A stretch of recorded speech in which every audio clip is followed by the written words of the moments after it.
Okay, so a very big thank you to the Mill Road History Society for inviting me to talk to you. I feel very honoured because I think the relationship between your society and the Museum of Cambridge is probably as strong as with any local community body, and your contribution to the Museum of Cambridge has actually been inestimable. Probably, and we probably won't realise this for the next 10 or 20 years, but your creation of Capturing Cambridge was an extraordinary, groundbreaking event in terms of the history of local history, not just in the UK, but probably globally. Does Mill Road matter? Well, you can probably guess this is a fairly facetious question. I mean, if it didn't matter, you wouldn't be here. There wouldn't be a Mill Road History Society. If 500 people were here tonight, it would probably demonstrate that Mill Road mattered even more, but I'm quite happy with having about 40 of you. This talk is a bit different to the talks I normally give, which are about the museum and about where we've got to and about development. Knowing that you are so knowledgeable about history, most of you, I daren't come here as an expert. I feel quite humble. I'm like the undergraduate at the end of the first year with a board of professors in front of him trying to explain a subject which the audience know far better. So I'm not going to tell you anything probably you don't know about Mill Road already. I will try and talk to you about things perhaps you didn't realise we had at the museum or had uploaded, but I'm not going to give you a history of your own backyard. I may go off at a tangent sometimes, and this is the first tangent, because it occurred to me I'm giving a talk. And giving a talk now in the year 2024 is a bit different to giving a talk in the 1960s, as Enid Porter did. I hope I don't have to explain to you who Enid Porter was. She was the most long-serving curator. They had curators in those days of what was called the Folk Museum. But her legacy to the Museum of Cambridge is, again, incalculable. It's enormous, the amount of work she did. And for those who are interested in Enid Porter, you might like to know that quite recently I came across a whole stock of her lecture notes. And you can go on to Capturing Cambridge and look at Enid Porter's own lecture notes. And what would be really fun, you might even be able to recreate her lectures if we knew which pictures she went with her cards.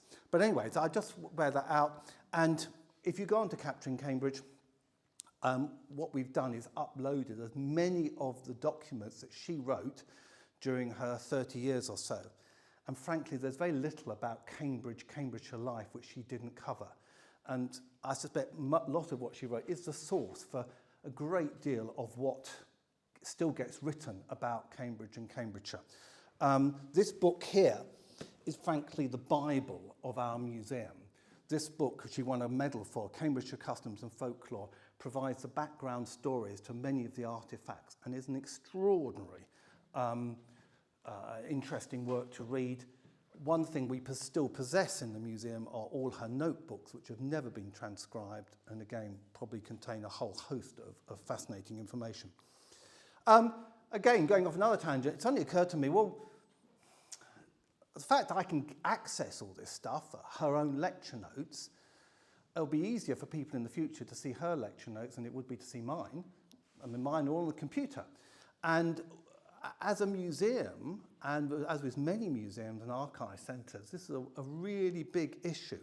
What are we going to do in a digital age with correspondence, with photos? In the past, people used to put together beautiful albums, perhaps of 20 selected photos annotated. They're not usually as well annotated as you'd like. Now, you'll end up with someone's Google folder of 10, 20 million photos they took within their lives, none of them annotated. And what are we as a museum going to have to do about that? We as a museum, the Museum of Cambridge, are sort of grappling with this. And it's a very difficult problem as to how we store things digitally, how we enable people to access that information. But I just leave that with you, as I'll leave many questions with you this evening. So, just a brief bit about myself, about why I'm interested in history. Well, I'm not a historian. My background was in classics and theology. So I know a bit about documents. I know how documents can be misused and used to manipulate people's ideas. After I left university, I went into the world of reinsurance, and I actually put together one of the first digital databases of natural catastrophes as a way of trying to predict the frequencies of natural catastrophes around the world. And that all got undermined when someone discovered global warming and realised that actually the frequency of natural catastrophes was not going to be what it had been for the previous 10,000 years. I travelled around the world for 3 years. I came back to Cambridge and I was managed for 2 or 3 years Cambridge Friends of the Earth out of the Bath House in Gwydir Street. So that's how I know this area. And then I worked for National Friends of the Earth in London. And that was interesting because National Friends of the Earth back in, would have been 1995, had done groundbreaking work because up till then, the internet sort of didn't really exist. And for the first time, there were websites. So what Friends of the Earth did, they sent people around to all the government databases, which had all the information on pollution, industrial pollution, and they got people to copy down this data and they put it on their website so everyone could read it. And the government was shocked and said, God, we didn't really think that wasn't how what intended to happen. So again, it was really interesting to see how powerful the internet could be in terms of giving people access to information. And this is why I think your project, Capturing Cambridge, is so important, because it's allowing people all over the world to find out information about Cambridge. I taught for 11 years at Milton Road Primary School at the time when they were introducing all the classrooms went digital, and that was really interesting. I got involved with various history projects on the basis of I spent 10 years researching my family history, and when I ran out of people to research, I then turned to other people and I went to looking at our role of honour in our church in the First World War and the Second World War. Then I got asked to set up a history project for Queen Edith's ward and looked around and thought, what we don't want is a project which no one's going to see. And the projects I've worked with up till then were time limited. You created something which people could visit for a few months or a year, then they disappeared. I said, I found Capturing Cambridge. Put it on there, it's going to be there forever, possibly. So that's why I discovered Capturing Cambridge, put all the stuff about Queen Edith on there, and then got involved, was researching for several years, putting more and more stuff on, and that's how I got involved with the Museum of Cambridge, and I became a trustee 3.5 years ago. Okay, so what does Mill Road matter to an historian? This is the real question and what you want to know the answer to. Well, the easiest thing to do is go and ask ChatGPT. So Mill Road often has historical significance in the development of transportation networks. Wrong question, isn't it? ChatGPT doesn't realise I'm talking about a specific Mill Road. So let's ask it the question again. Why does Mill Road, Cambridge, UK matter to a historian? Mill Road in Cambridge matters to historians because it encapsulates a wealth of historical narratives and themes from industrialisation and urbanisation, social diversity and cultural exchange. Well, you all know that. That's pretty obvious. On the Capturing Cambridge site, which you put up there, is a really interesting essay by the academic John Lawrence about why Mill Road is important, and he covers the same theme. I listened to there's also a radio podcast which I listened to last night, and he was particularly interested in Romsey Town, actually, particularly because of the definition of working class and the politics. But again, he's identified why Mill Road is interesting, and I don't need to go over the same ground. And if you go to the Capturing Cambridge website today, you can see there's just colossal number of dots which demonstrate all of those has got some historical interest and can be explored by anyone, and people contact me and say, oh, I've had a fantastic time exploring Capturing Cambridge. Thank you very much. Is Mill Road actually more than one long street? Well, of course, no. This is the thing. Studying one street doesn't necessarily tell you a great deal about the community. No, there's more to one shopping street. You need to look at the places where people live. And frankly, there are more streets in Cambridge than Mill Road. So why is Mill Road special? Why isn't Hills Road as special? I know Hills Road better. ChatGPT comes up with the answer, matters to historians because it offers valuable insights into education. Okay, so ChatGPT, no. What you find with ChatGPT, it's not very good at finding specific information. If you ask it, who are all the famous people who lived in Mill Road, it will come back with a pathetic answer, sorry, I do not have access to that information. For instance, it doesn't have access to capturing Cambridge. This is because, technical reasons, ChatGPT is sort of frozen in time as of 2 years ago or 3 years ago. So, but anyway, Hills Road, Chesterton High Street, that's a really interesting road. No, that's got a lot of history behind it. It goes back a lot longer than Mill Road. Newmarket Road. Newmarket Road is great. The trouble is they keep demolishing Newmarket Road. So, there were some really interesting buildings on Newmarket Road. But I'm just saying that, Mill Road is an interesting road, but there are other key commercial roads around Cambridge. And as a museum, obviously, we cover everything. So if anyone thought I was going to come up with some special treasure trove of stuff that the museum has about Mill Road, I'm afraid you'll be sadly mistaken, because we cover the whole area. So why does the Museum of Cambridge matter? And this is a very difficult question. We had a very generous amount of money from the Heritage Lottery Fund enabled us to look into this for 3 years. And we're still mulling over this, and it's a really important question for Lucy and myself and the other trustees.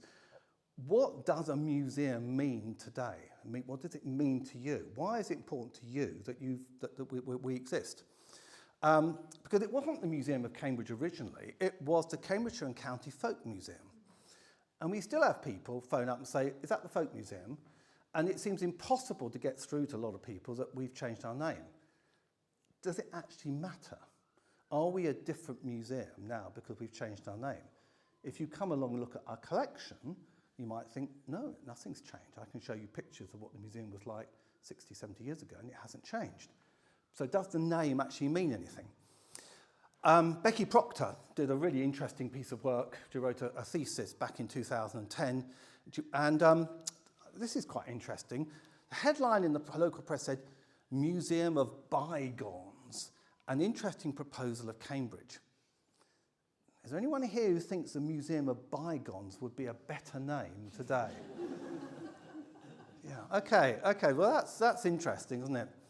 And Becky pointed out that the original objective was to collect and preserve for the benefit of the general public objects of local interest, of common use, illustrating the social life of the people of geographical county of Cambridge, from the end of the Middle Ages up to the present day.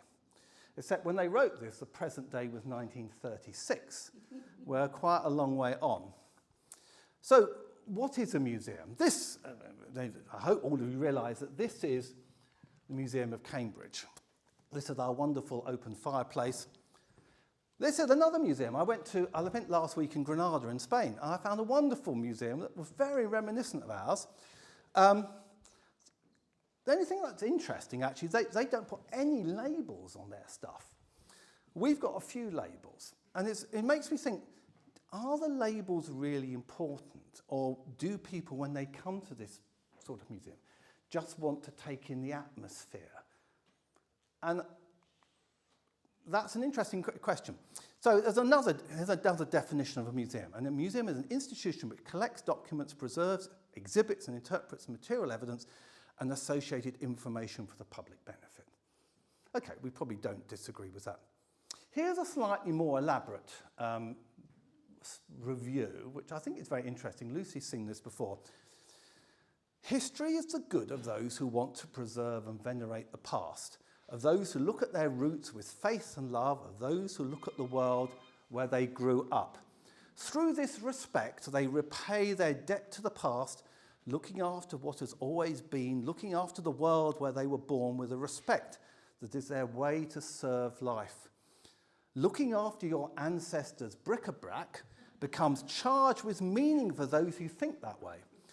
Every tiny object, however insignificant it may seem or woodwormed, we hope it's not woodwormed actually, becomes important as the preserving and faithful mind of the historian transports itself in these objects and builds with them a cosy nest. The history of your town becomes your own history. The city walls, the gallows, the public notices, the town celebrations become the illustrated memories of your youth. There you find strengths. People lived well here, and just as we still live here, people will live well here too in the years to come. The true meaning of history is a feeling of profound well-being. Like a well-rooted tree, the pleasure of knowing that you are not an arbitrary and fortuitous being, but the product of the past, our inheritance. We are the flower and the fruit, and therefore who we are is excused or justified. So this is quite a profound statement, and these are the words of Nietzsche, who was very interested in history and museums. And so here's the cosy nest. Although, is that really what we want to be? No, a cosy nest. Or do we actually really want to be something a bit more cutting, a bit more contemporary? But I wonder if the people who set up the museum, the Museum of Bygones, were thinking more on the cosy nest side. But I wonder in the year 2024 whether that is really the role that we want to perform. So it's interesting, Mrs. A. Dean in 1936 said, enable people to get in the town and the village of the county and the yard to get some insight into the daily life of their ancestors. She probably didn't think that she now is an ancestor. Looking back at the people in the 1930s, the time of the Second World War, the 1950s, the 60s, we're looking back at our ancestors. And to what extent do we as a museum have a responsibility to keep collecting that information? Those objects, the collecting is a bit of a problem because, as I discovered quite recently, when the museum was set up in the White Horse Museum, they did not envisage that was going to be the permanent location. They recognised, even back in 1936, it was too small and inadequate, but they never found a replacement. So this is the problem. It's very difficult to talk about social anthropology and history without referring to one of the great experts of this millennium, who's Dr. Zargle. I bet most of you are familiar with the work of Dr. Zargle. His premier groundbreaking work was his work on earthlets, which I have here. And it presents a really interesting insight into interpretation and the challenges of interpretation. So Dr. Zargle looked at humans, baby humans, and he said, no, they have one head and only two eyes, two short tentacles with feelers on the end, and two long tentacles called leggies. And then, he said, very old earthlings, called grannies, unravel the sheep with two pointed sticks, and they make earthlet wrappers in blue and white and pink. That's accurate, isn't it? I mean, if we asked Dr. Zargle to write the captions for the objects we'd have in our museum, so that would be completely sensible, wouldn't it? We are hoping Dr. Zargle might come and visit our museum one day and caption all our exhibits, but it depends from whose perspective, isn't it? When you're captioning things, trying to explain their purpose, you're writing. So yeah, he puts the egg mangle in a small spade, tips it into the earthlet's mouth, nose and ears. And Dr. Zargle then brings all his pupils to earth. Frank, isn't that a bit like the St. Faith school uniform, isn't it? Yeah, so if you ever see people going around in bright red school uniform, be suspicious. They might be Dr. Zargle's pupils. But it's very interesting. Cyril Fox, who has a very good exhibition at Magdalen College, this is the programme, who was a distinguished archaeologist who wrote an archaeology of the Cambridge area and was one of the group who founded the Museum of Cambridge, pointed out that in the University of Cambridge there's more exact knowledge of the social anthropology of Papua than there is of Pampersford. So can you put your hand up if you've been to Pampersford? Okay, not many people. That's good. I went to Pampersford a few months ago, and it's a bit off the beaten track. You wouldn't actually go there unless you really want it, because it's not anyway. Put your hand up if you've been to Papua. That's either Papua New Guinea or Papua in Indonesia. Great. Okay. Well, I have to admit, I've spent a lot more time in Papua. The last 2 years, I've spent 6 weeks in Papua and Papua New Guinea. I've spent about 2 hours in Pampersford.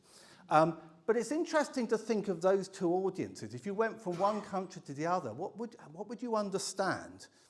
So here's Pampersford. This is the St John the Baptist Church. That's the location of ancestral worship and of communities, sort of gatherings. The chief priest lives in the vicarage, and then the pub down here would be the men's meeting house. Here you have houses made of wood, grass, and mud, basically, the very traditional style. Here's some interesting carving on some of the houses, which your visitor from Papua would immediately appreciate. It's a bit funny. Perhaps these are sort of spirits that they've put on the top of their houses to protect them. And these are interesting. These are clearly representations of the visits of ancestors, because in Papuan mythology, when people die, they go to the spirit world and they come back, but they're white, you see. Here's Papua. So we have a house made of wood and of grass. The only difference is there's a lot of water, but frankly, there probably is in Pampersford at the moment. I don't know what the conditions are like there. Here they are. Here the men are in the meeting house. People of Pampersford probably don't decorate themselves quite like this. And these pictures, these are not very old. These pictures are of people in Papua New Guinea. This is actually in the Asmat area of Indonesia, taken only about 40 years ago. So these are much more recent than most of the photos we have on Capturing Cambridge.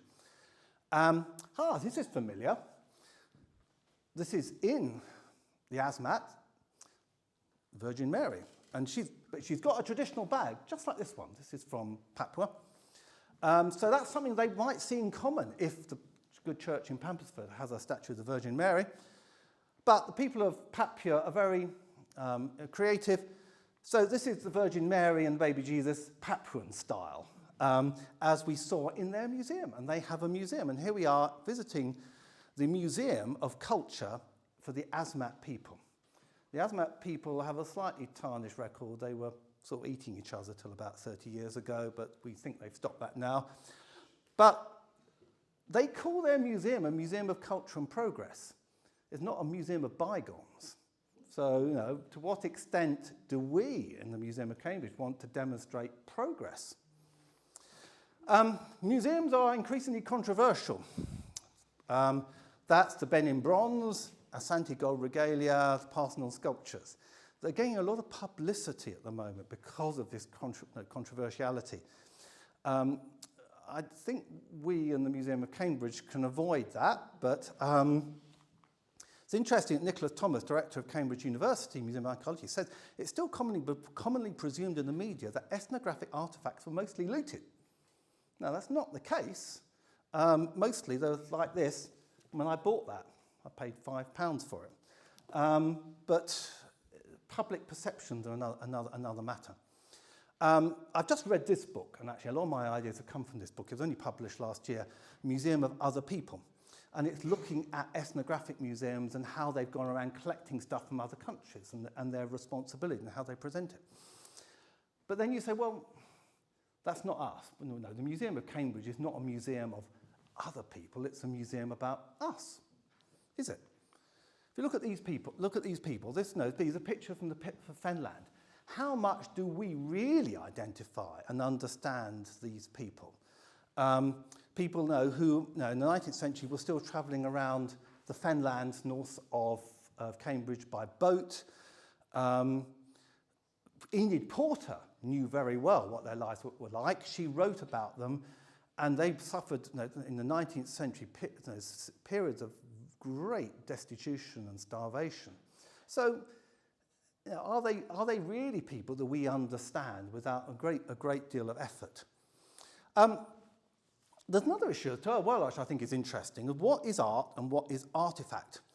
These are items are in the Museum of Cambridge. Here's the bust of Victoria, which was on the front of a pleasure cruiser. And here's this is a really interesting item that we're still not quite sure we've got to the bottom of. And it was only recently we discovered a picture. This is Petit Curie before it was demolished. And if you look here, there are those 4 statues. They're like sort of holding up a shelf.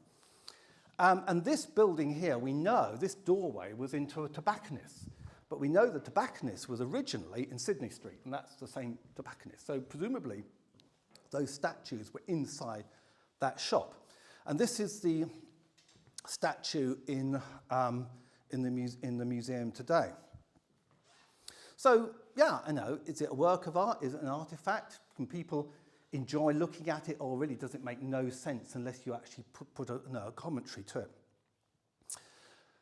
This is another of our exhibits. Apparently, I'm told that someone actually came up and tried to buy this a week or so ago. I don't quite know why. It's on show in the front of the Enid Porter room, which has got the old shop front. I'm quite fond of this because about 3 years ago we had a little project in the museum. We chose an item and we had to write about it. And I chose this. I even actually wrote a little sonnet about this toilet. So yeah, is it a work of art? Is it purely a functional item?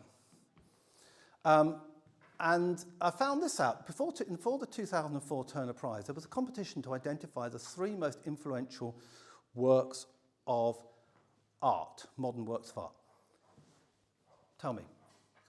Anyone can propose what they think one of the 3 most influential works of art was in the 20th century. The urinal. Pardon? The urinal. Oh, no. Okay, you've stolen my thunder. Oh, I'm so sorry. You've stolen my thunder. Okay, well, number 3 was Andy Warhol's 1962 Marilyn Monroe set of images. Number 2 is Picasso's 1907 Les Demoiselles d'Avignon. And number 1, the 1917 Marcel Duchamp urinal called The Fountain. And people were shocked. They didn't know what to do with it at the time. We can't display this, no. And Duchamp stated why he justified it. Everyday objects raised to the dignity of a work of art by the artist's act of choice. So again, the Museum of Cambridge, ethnographic museum full of everyday objects, but what's to stop someone saying, well, that old vacuum cleaner you've got in the corner, that's a work of art, that's fantastic. No. So there's all these grey areas.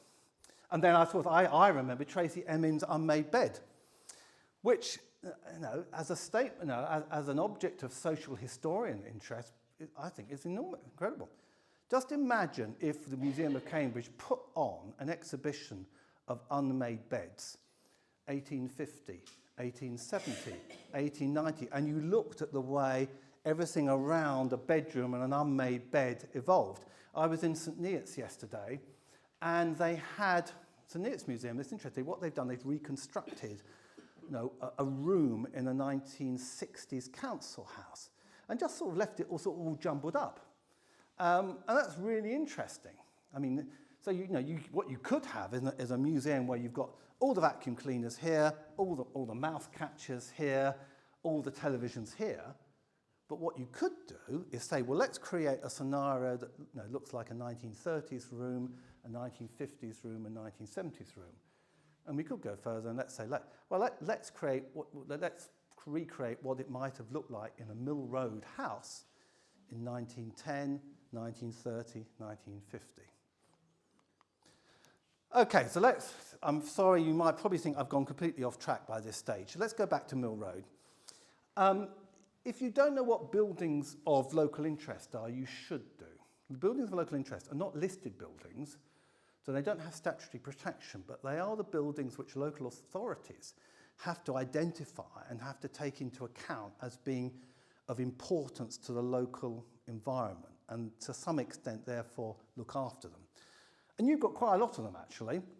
It's very interesting. At least Cambridge City Council have identified them. When I looked at this a couple of years ago, I could find lists for Cambridge City Council. I could find a very nice list for East Cambridgeshire, but there was nothing for South Cambridgeshire and nothing for any other of the district authorities. I feel this is something you ought to identify. It's interesting when you compare Mill Road with Chesterton High Street and Hills Road. Obviously, Hills Road has got a lot in the centre of town, but they seem to have fewer. So perhaps Mill Road is special in that it seems to have a lot of interesting historical buildings. So here's one of them, 98 to 100 Mill Road, identified as a building of local interest. It's probably because of the decoration, the fact it's still very much in the format that it used to be. Okay, so this is where you're going to be really disappointed. What does the museum hold about Mill Road? More interesting is what will the museum hold about Mill Road. So that's open up to grabs. Objects. So we do try and identify the background history of objects, but sometimes objects have been taken on with very little being recorded. It's certainly true in the early days. So there may be things associated with Mill Road that we don't actually know what the association is. Obviously, things to do with beer and the breweries. So we've got Dale's Brewery, Gwyder Street, and we've got at least this one, Frederick Dale Brewer, these old stoneware, beer, whatever you call them. Pardon? Flagon, yeah. And we've got the photos to go with it. So here's a picture of Gwyder Street. It's extraordinary how few cars there are, aren't there? I suspect this picture is probably 1950s, looking at the sort of vehicle. I'll show you this, actually, because I suddenly occurred to me. This is mine. I own this. This is the Pampersford Brewery. And when I went, one of the things that in Pampersford, it's tragic, actually. I don't know if those of you who've been there. Their only pub burnt down in 1921. And that was probably where this flagon came from. And it's still there. It's still just all burnt out ruin. It's very sad. Anyway, so something else. Okay, Jubilee House, Edinburgh House, Hooper Street. So you've got James West Knight. It's a very funny picture, isn't it? I mean, he looks very sad and a bit melancholy, and I don't know what he's wearing on his head, but he was the public analyst. So that's his house, and we have his portrait, one of a few portraits we have of people. Sedgwick Street, we have this rather fragile-looking stall belonging to the or made by the Eastwell family, made by Mr. Eastwell for his brother, who was a student at the college. We hope no one ever sits on it. But we do know quite a bit about the Eastwell family. We know we've got a picture of the wedding, 1919, and we know about where they lived. And here we are, Sturton Street. This is the butcher's tray. I didn't know butchers had trays till recently, but I was sent an autobiography of someone who'd lived up in the Fens in such a remote location that even at the beginning of the 20th century, the butcher couldn't get there by horse or by van, and he had to carry all his meat to the cottages along the river on these trays. So anyway, so this would be a butcher's delivery tray. Here's a nice clock, but I'll let you in to the secret. We don't actually have it. We were sent the photo. So this is the presentation clock of John Ablett, who was station master. And in 1911, I guess he retired and he was given this clock, and someone sent me his close-up photos, which are really nice, actually, and just a demonstration, really, of why capturing Cambridge is so important, because we don't actually need to have the objects. The photos are absolutely fine. So, history equals stories. Where do those stories come from? Enid Porter, when she was curator of the museum, she actually lived on the site. It's quite embarrassing. I think in the 1960s, someone discovered that there was no charge being made for cleaning of the museum. And they said, well, what happens about the cleaning? And when they looked into it, discovered that Enid Porter, she not only ran the museum, did all the curation, but she cleaned it as well, and she was paid less than the lowest paid city council employee. And it was a shock horror. But one thing, by living at the site, people realised they could come and chat to her. So perhaps she became some sort of counsellor. But she would write down their stories and record these oral histories. And this is what got her the appetite for writing these books. And she effectively ghost wrote the books of a couple of guys who'd lived all their lives in the Fens. And we still and we're still doing this. People are still coming to the museum and leaving things.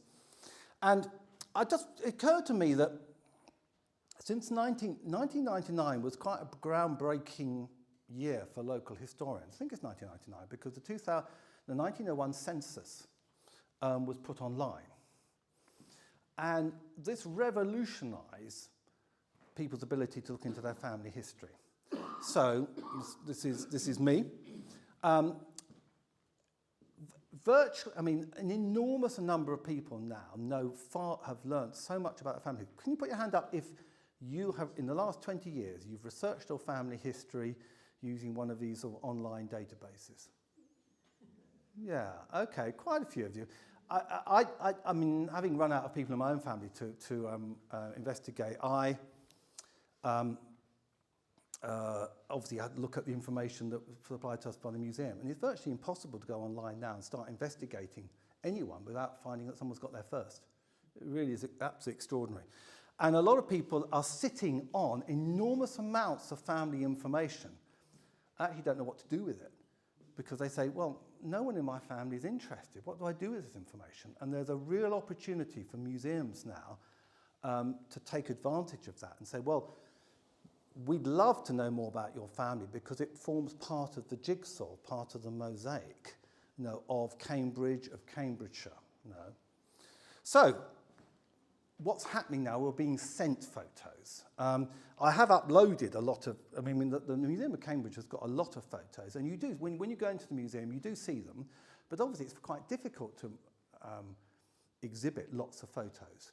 But what I've done in the last 6 months, we've gone through our entire photo collection, uploaded, so hundreds and hundreds and hundreds of photos now are on the site. But we get sent them. So these photos were actually sent to me a year or so ago by family. This is one from our collection. This is the original 1 Mill Road, Petersfield Lodge. And this one's great. I was really pleased. I hadn't seen this before quite recently. This is the Mill Road railway bridge actually being built. And that's a great photo. And here's a picture of Frank. Frank's the little one. I went out to see Frank about 2 months ago, and he lives in Littleport.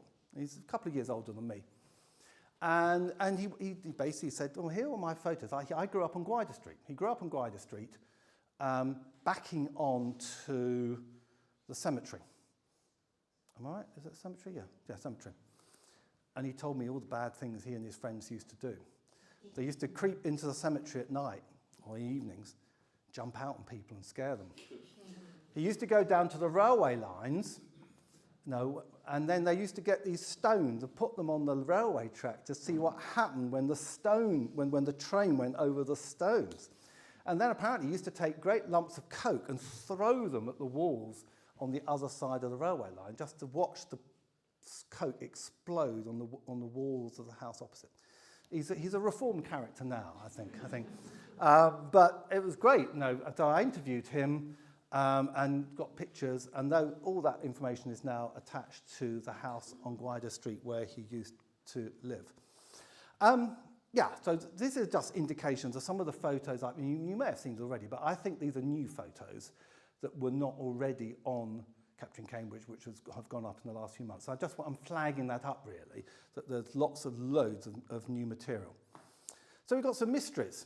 Here's a mystery lady. In fact, there are an awful lot of mystery people, frankly, because we have a lot of photos, and these are beautiful photos, and we know who the photographer was, but unfortunately no one wrote down who the subject was. So this is a photographer who was based at 26 Mill Road, and almost certainly this is a local person, but we've got no idea who this person is. But we know they must have lived in the vicinity of Mill Road. Here's a very interesting Mill Road connection. This is the haunted house of Melbourne. Did anyone see the BBC programme Uncanny last year? No? Oh, okay. Well, it was flagged up to me. Basically, this BBC programme discovered that this house was haunted in the 1960s, and they talked to these two girls who'd seen the ghost. And they spent a very long half an hour doing research, which actually, if they'd looked on Capturing Cambridge, they would have found it was already done for them, frankly. But when I sort of went back to this site, I discovered that the ghost name was Miss Howard, and it's Nora Howard, and she used to live in Mill Road. Now, whether there's any connection between the fact she haunted this household later on and her living on Mill Road, I don't know. but it's a slightly unusual Mill Road connection. Here are a couple of other mysteries. I was sent this postcard. We know the address, 39 Mill Road, but I can't find out who Hayden Williams is. You'd think with a name like Hayden, you might be able to track him down, but no, again, it's a mystery. We'd lovely to know about Hayden. He's obviously in the military. I don't know, someone might be able to identify his uniform. He may be, for instance, all I know, a Canadian or something like that. But we know the address, but we don't know anything about the person. So, something which our IT whiz kid Simon has sorted out recently for us is this then and now picture arrangement, which is really good. So you've got an old picture. This is the Locomotive pub on the right. Now the Italian aperitif. And you can put them together, so they're like that. And you can slide them across. So what we've done is create as many of these as possible. Well, not many as possible, we've quite a few. But if you find an old picture on the site, and then you can go and take a modern picture looking at the same angle, do send us the picture, because what we can do, we can create these. So what we've been doing is taking the old pictures of Mill Road, pairing them up with a modern picture, and people find that a great deal of fun, actually, don't they? And in some cases, not much has changed. Sometimes masses has changed. They seem to like taking pictures of this pub, so there we are. Here's a then and now slider. And here's St Philip's Church. I'm not very good at this because there isn't perfect alignment. So if anyone who's better at it than me could take over, I'd be quite pleased. And then other photos have come to light. There's a photo from the Cambridgeshire collection of the 87 Mill Road. If you ever wonder why these numbers are in brackets, that's because that's the old number. A lot of these houses have had several numbers during their history. This is an interesting picture. They're holding up, it says potatoes. If anyone can work out why they're demonstrating for potatoes, please let me know. They're obviously very passionate about it, but I don't know why. Again, something else that Simon's cracked recently, and this was with a guy, I haven't met him, but I've been in contact with him, called Mark Skipper. And during lockdown, he decided to paint the whole of Mill Road, both sides, in watercolours. And he'd set this up on an e-book and sent it to us. And I wasn't sure what to do, so I put it to Simon, and Simon discovered a gizmo on the software we use, so we can actually create our own e-books. And this is fantastic, actually. So again, Mill Road is special because, as far as I know, it's the only road in Cambridge that's been illustrated like this.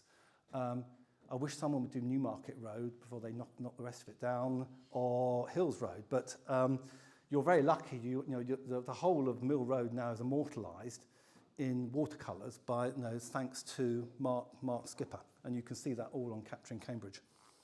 And something else which then Simon did was realise that, well, of course, we could do this with all kinds of things. And one of the books you've produced, the Mill Road monologue written by Kay Blaney, about 10 years ago, is now accessible on ebook. So I think what we'll be doing is creating more ebooks like this, because they're nice, rather than just a series of pictures. So again, something that continues apace, which I know the Mill Road History Society started, was more in-depth research. So here's a building, 121 Mill Road, mentioned in the Royal Commission survey, mentioned in the Cambridge Antiquarian Society. And one of the things I'm trying to do at the moment is, if there's any archaeological work done in the Cambridge area, most of these archaeological reports now are published online as PDFs, is put a link through to those. So if you discover any archaeological work that's been done, let me know, and then I can link that and flag it up on the site, because there's masses going on all the time. It's really interesting. So documents. So this was already up here. This was the history of the bathhouse, which I remember with affection, because I was running involved in Cambridge Friends of the Earth from there.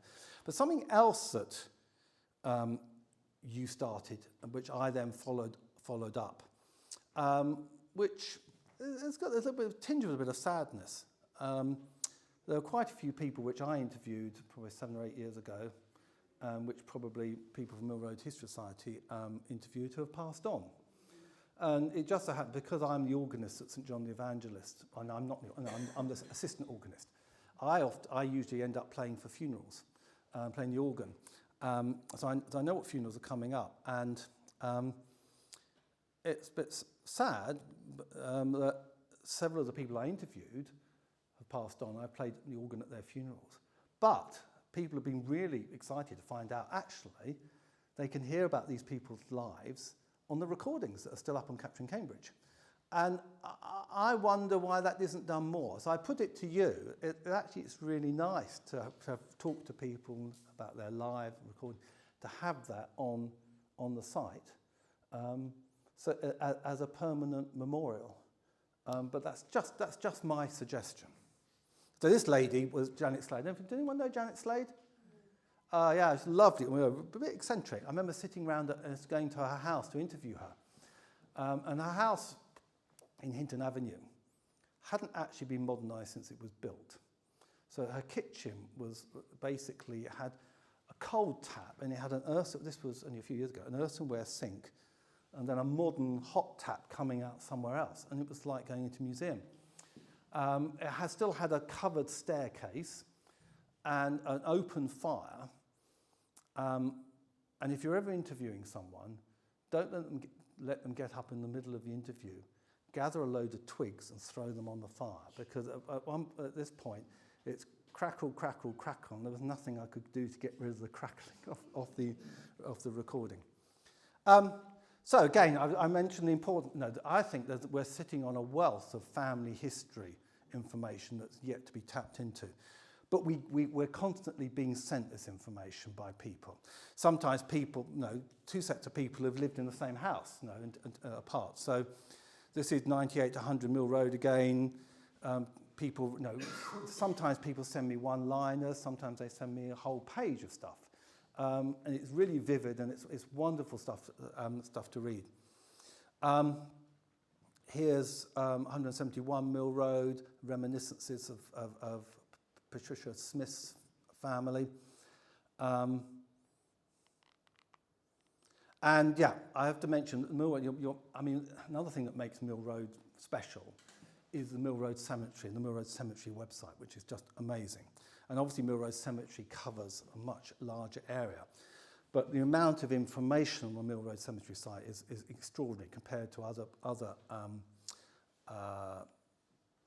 cemeteries.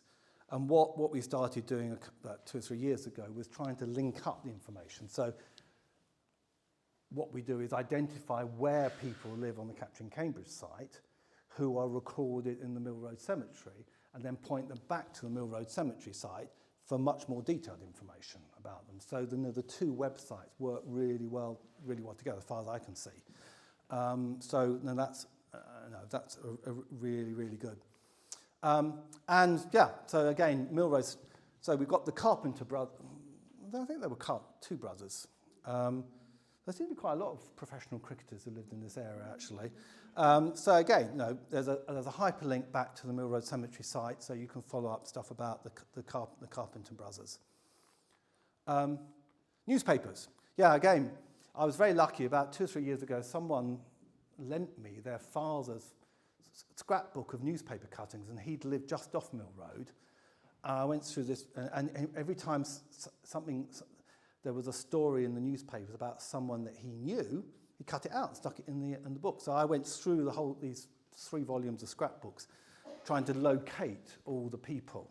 And so we've got the stories. A lot of them about retirement, but newspaper cuttings are really important, particularly because on the British National Archive, newspaper archive, it's difficult to find stuff that's post-Second World War.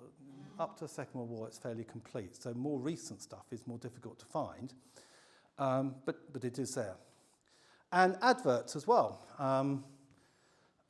Henry Flanders, 92A Mill Road. Yes, so with the old newspapers, they are absolutely amazing. And I'm not sure I went through Gwyder Street fairly comprehensively, but we haven't really done this for Mill Road. So there must be probably a lot of newspaper stories sitting out there from the 19th century that are still to be discovered. This is one. This is about a midnight raid on the locomotive, 1902.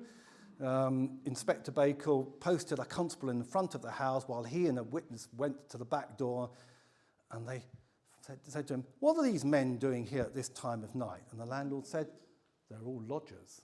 I don't think the police, they didn't believe them.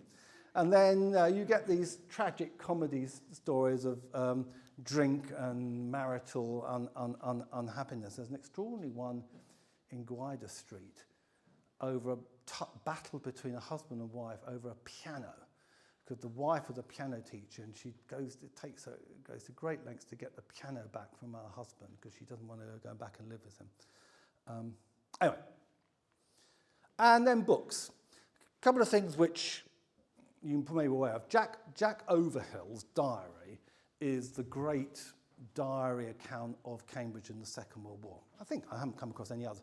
And although he didn't live in Mill Road, he knew a lot of people. The other book that I came across is the autobiography of Frank Dutch Holland. He owned the eventually it was the garage, the car dealership in Mill Road, near the bottom of Mill Road.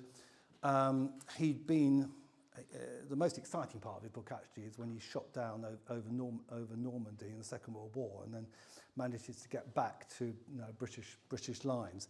But he writes about his life setting up business, his car dealership, and it's a very vivid account of life in Mill Road and that part of Mill Road, which is still obtainable. You can still buy copies of it.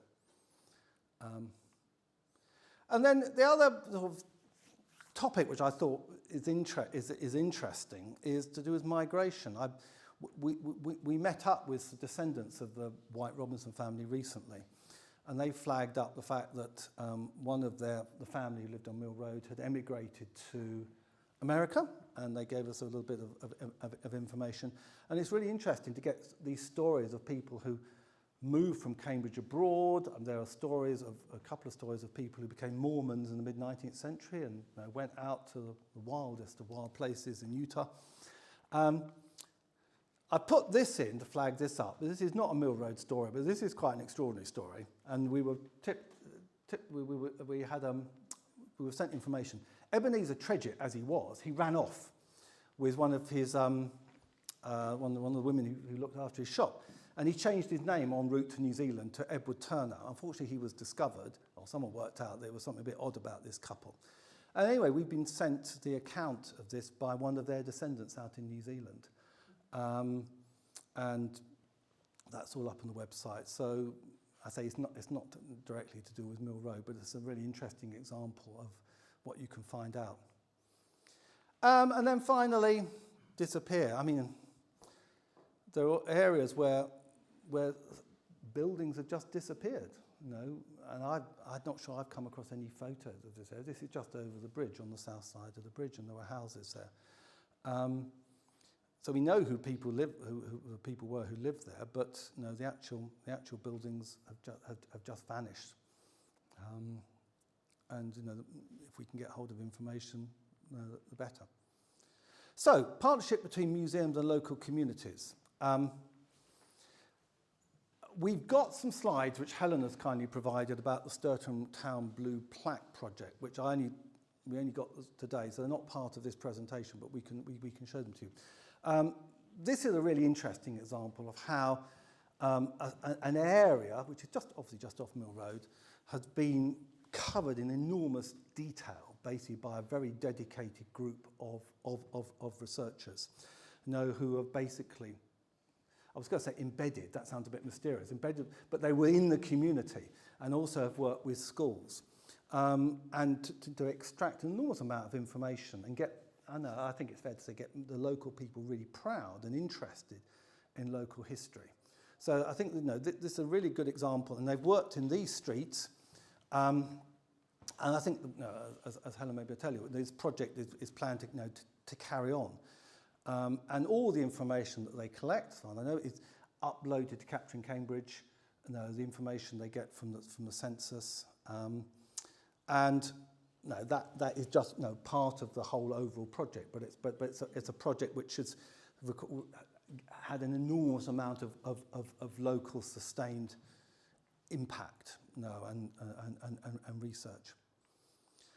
So, I mean, before we give you the chance to perhaps look at some of the information about that project, I wonder if there are... Oh, exactly half an hour. That's amazing.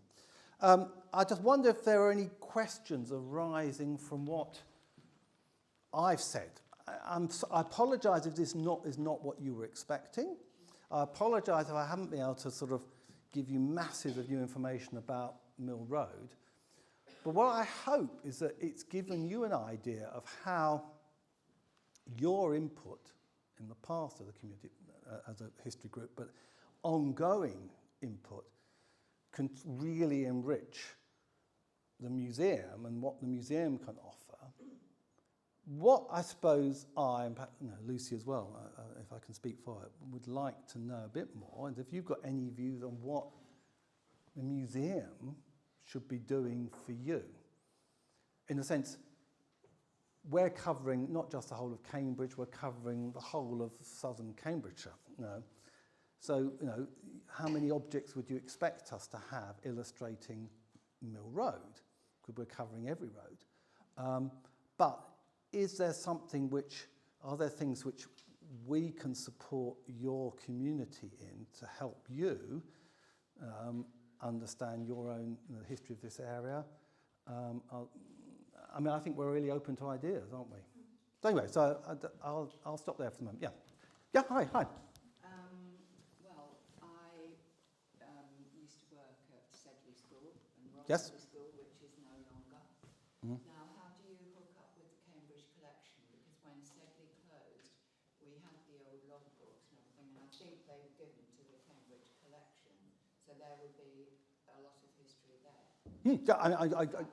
Yeah, No, I mean, that's it. There's a massive amount in the Cambridgeshire collection, which other people can find. Yeah, I mean, if someone were to go along there and do a research project based on the information in the Cambridge collection, we can quite happily, make it accessible. But yeah. Second comment: there's a brilliant museum in March.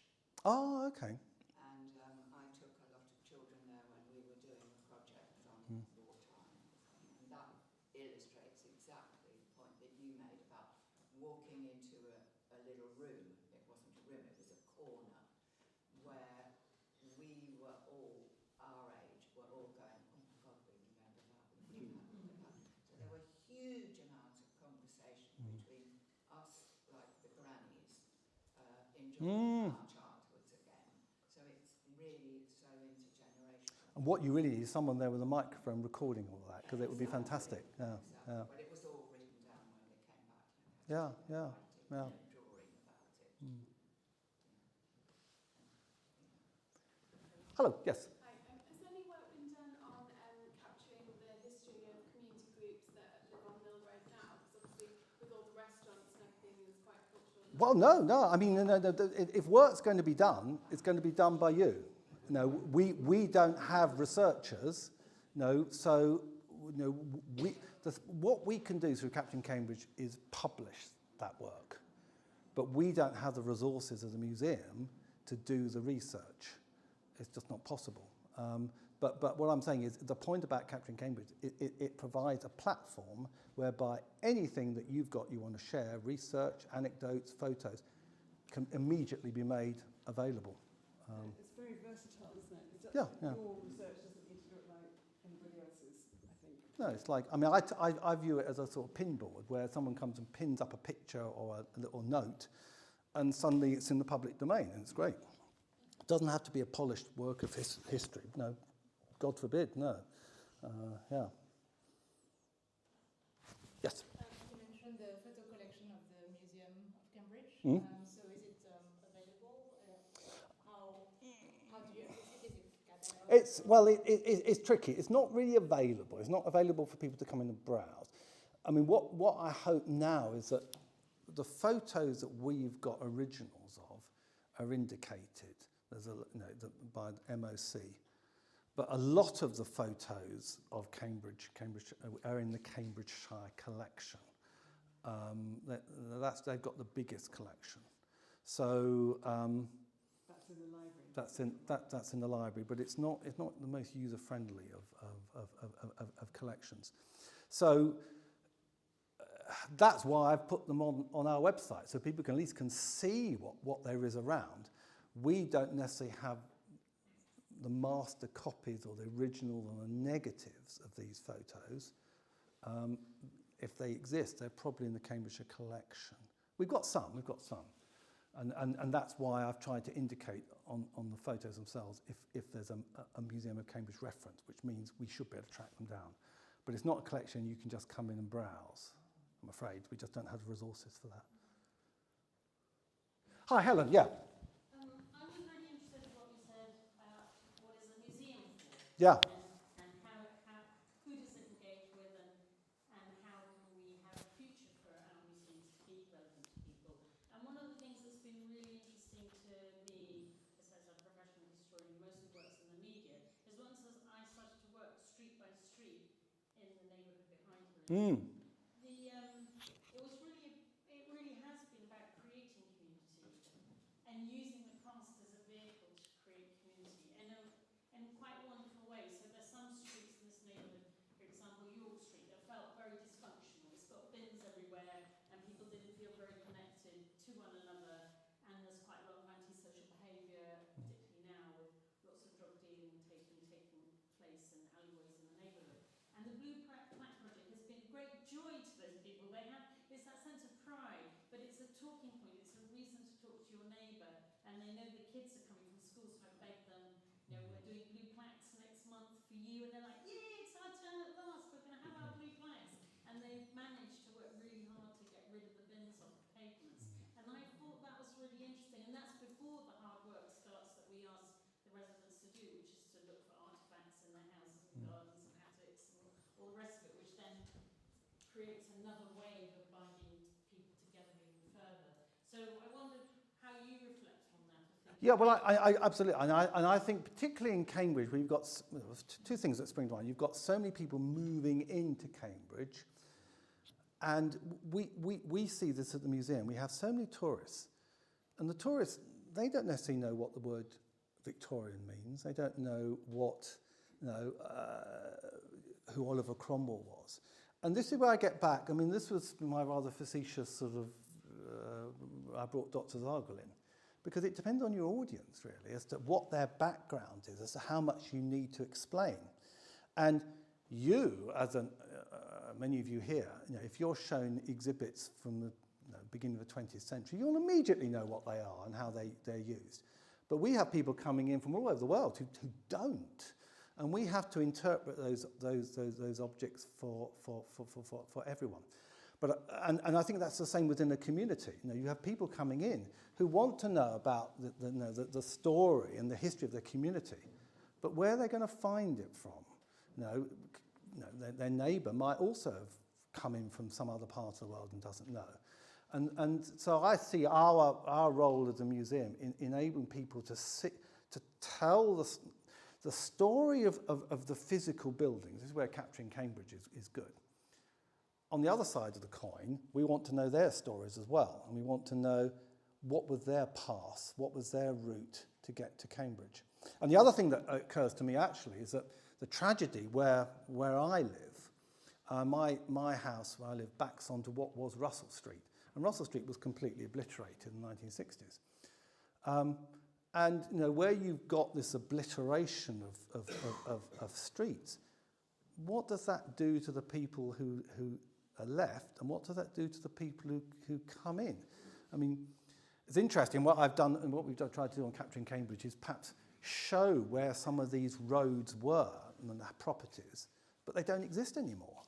I mean, is it important that we know where these roads used to be, or frankly, should we just forget about it? So yeah, I think it's really important that people have access to the stories about the places as well as the people. Do you want to add anything to that, Lucy?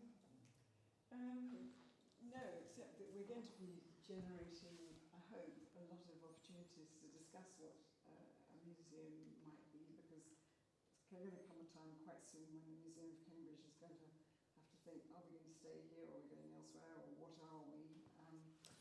And so there will be opportunities to think about what the Museum of Cambridge can do, can offer, do differently. That's absolutely true. I mean, we are anticipating possibly the most radical development in the museum since it was founded over the next year or so, because of the problems we have in the building where we are at the moment. We could stay there, we could move, but I think this is why we need to have some kind of dialogue with people as to what they want us to be doing in the future.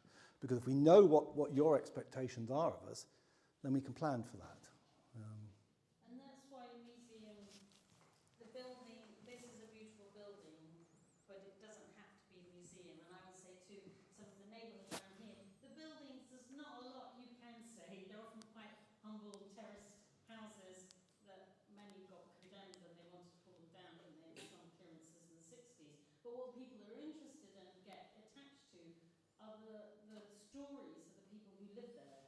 And so it's the stories of the objects come to life with the stories of the people who might have used those objects. And as you said, you've got a photograph. You might not know exactly who they are, but you might be able to tell a story about their working life from what they're wearing and other objects in the photograph. Those kind of things, people just love that kind of attention. Well, I think this is what people like. Well, I liked about the series, A House Through Time. Yes. And this is what Capturing Cambridge is, which you folks created. It is the house through time for Cambridge, basically, and it's to which all these stories can be attached, if we can find out what the stories are in the first place. Yeah, so the great thing about Capturing Cambridge, as I think Roger's demonstrated, is that it is growing, and growing incredibly fast. It's got a huge global audience now and people contributing. So all these stories that Helen's also referencing will be on Capturing Cambridge, as long as there's enough space, Simon, for it to hold them. So it will be a fantastic outcome. Do you have things like letters? Yeah. I have a collection of letters, a correspondence between my mum and dad in 1939. Gosh. One in Cambridge, one in London. Yeah, I mean, again, there's nothing to stop us I mean, the only thing about letters, sometimes they're a bit unreadable.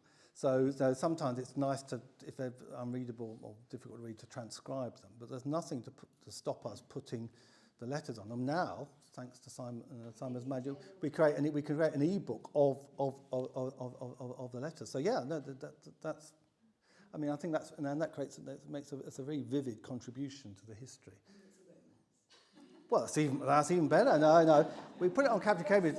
Oh, and what will happen is some TV mogul, or in Hollywood, will come across it and say, right, this will be the next blockbuster. He had no money, so he used to cycle to London to see my mum sometimes. Oh, lovely. And sort of details about the winter and everything freezing. Well, let's try and do something. We also have two little suitcases, beautiful little leather suitcases with letters from just behind the front in somewhere in France and back to wife in England pretty much every day. And they are they're in each letter's in its envelope, and it's an artifact in its own right. And we have done nothing with them. It's difficult to. I've got hundreds of them. You've got hundreds of them. You've got some too. I've been in touch with the War Museum, but they put me on to the section that he was with. These were all from the Second World War. Every day. What are you going to do with them? Just in a couple of drawers. I mean, Years ago, my Petty suggested that I took photographs of those. yeah. So I did go and look at them, and I said where I could work, etc., etc. But then I think the museum said that they would prefer to do that work themselves, because the Cambridgeshire Family History Society were then willing to transcribe them. Because, as you say, letters can't always be read. But we had at that time loads of transcribers who were pretty adept at their job. But I don't know if that would work now. Well, I mean, the thing that's interesting is that at some stage, not too distant future, we are going to have to think about what we're going to do on the centenary of the Second World War.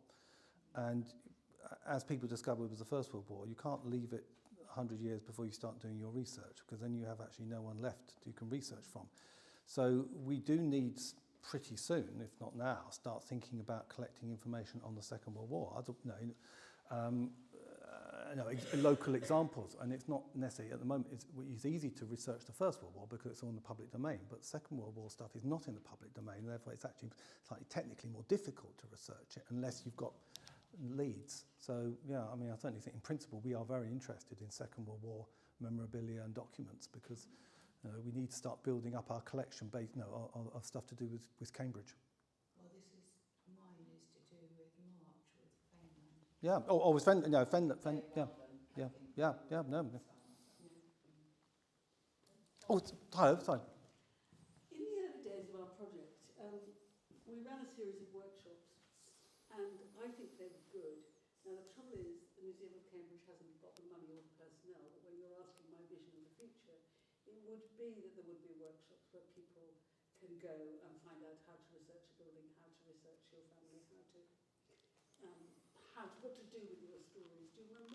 Mary did some talks, Ian did some talks. Yeah. And they were for small groups, and they were hands-on. You are doing something next week, I think. Yeah, we've invited people in. I mean, for the little I know, I can share with people very readily. I mean, that's not an issue. I mean, I've got lots of time. So if there was a group of people who wanted to get together,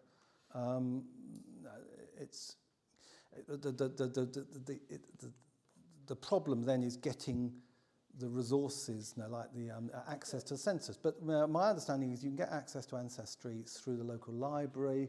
Quite a lot of people have their own access, so that's not a problem. British Newspaper Archive, we now subscribe to in the museum. I mean, Helen's far more experienced than I am at doing this sort of historical research. But it's not as difficult as people think, and there's plenty of help out there. Yeah. No, I was inspired by the question somewhere here about who's researching the cafes, who's doing this. But somehow we need to tap into that, and I can see the Museum of Cambridge being a hub for that. Yeah, well, I mean, the point is, it's easy enough to host it, but what we can't do is provide the researchers unless they're volunteers who have come to us and say, "Oh, I want to research," and we can help them. But we are very, very dependent on people like yourselves who are volunteers. Oh, sorry, yes. So you mentioned there is the question of space in the museum, and so are you still collecting things from now, or? That's a very good point. A very good point. I mean, we sort of had a moratorium the last couple of years, but I don't think we can justify that. I think what we have to do is set the bar. I mean, this is me speaking, it's my personal view, and we need to talk about this. But we need to set the bar very high in terms of objects. But this is the beauty about documents and photos. You can treat them differently, and frankly, we just need the digital image. The objects themselves are more difficult for us to store, and we have to take into account the importance for curating them responsibly. So we can't just take on stuff unless we know we've got the capacity to actually conserve it. But this is why we need to address this whole issue of the site we're on at the moment, storage, and whether it's the best solution long term. Because we can't just we can't just say, well, we're a museum of bygones and they're bygone and we've stopped. No, and it's sort of frozen the collection. That's not a way of going to the Museum of Cambridge. I mean, just climbing those stairs, those tiny rooms. I mean, it's all part of that experience. And which I can't think where else you could do that or have that. I mean, and the fact that you get to see inside that type of building. I mean, I know other examples in town, restaurants, and then there's that what used to be Oasis, or whatever that shop was, where James the thingy in elsewhere. You know, I mean, there are places you can go in if you know, and you can go upstairs and have a look. But there is something that, you know. You're absolutely right, but you know, there is the collection and there is the building. Yes. And even back in 1936, people realised that the building was not necessarily the right location for that collection, and the building is interesting in its own right, and does the collection deserve a different environment, or some of that collection deserve an environment which is better suited to it? But what would happen to the building if it wasn't? Well, we don't own it, it's not our building. It's the City Council's building, and we're just tenants. So, City Council can't afford anything. well, they've just afforded a lot of repairs on it. So I think they're quite vested, in it at the moment. Maybe we have 2 sites. Yeah, I think 2 sites. Okay. So yes. Oh hi. Oh yeah. Just in terms of the digital infrastructure, so the Capturing Cambridge website is supported by the museum, so maintained. So I guess Yeah. The back is Simon. Simon maintains it, but it was passed over. I know. So it's going to be an ongoing. So Oh, it's yeah. not a time-limited Oh project. no. This is the whole. Well, I hope not. I mean, this is why I got involved in the museum in the first place, because I wanted to make sure that the Capturing Cambridge project was kept going and protected. And what's happened in the last 2 or 3 years, it's become much more part of the way in which the museum works. And the staff at the museum use the site, think of uploading stuff to the site. And gradually we're thinking more digitally. I mean, this is something which, my understanding is that museums worldwide, especially during COVID, if you didn't respond during COVID to online accessibility, you basically died as a museum. And places like the Louvre in Paris were world leaders in digital audience engagement. And all museums have to do that now. What the balance is between looking after the objects and giving access to the objects versus digital access, that's still got to be worked out. But one thing you could do is basically give digital access. If we've only got space for 10,000 objects in our museum, but we've got 40,000 objects, we could make the 40,000, we could make the other 30,000 digitally accessible, even if we can only show people the 10,000. That's fine. Wonderful. Do you have a couple more then quick? Yeah, just quickly, I wanted to say I appreciate you mentioned the oral histories. Yeah. As well as that's something that we've been doing a few of as part of the programme with Helen. Yeah. It's a really lovely way of the community connecting with older residents on the street and people who have those stories, including a resident who was in that lovely Wine Street B Day street party Yeah. picture. So that's No, I think there should be more recordings of people on Capturing Cambridge. But I know from my experience, it takes quite a time. It's not the recording; it's the editing that takes time. There are things that protocols you have to go through and everything. But we did have that training, and it could be done again. What needs to happen is, because we're not basically a society that runs all those workshops and does all that now. We held the meetings, but it could be possible. Yeah, it's not difficult. All the recordings I did without any training. Yeah. I just didn't do the training. but I got the permission. All the permission in place. But I just sat down with the software and just worked out how to do it. We just did it on the street, Caro and I, one day. We just said, anybody wants to tell us something about your road, and they did. That's brave because of the background. That's the problem. Is background noise. Yeah. We had those little ones. Wonderful. Anyway, thank you so much, Roger. That's wonderful. No. Thank you very much for your contribution. Yeah. Okay. Oh, that's okay. Thank you.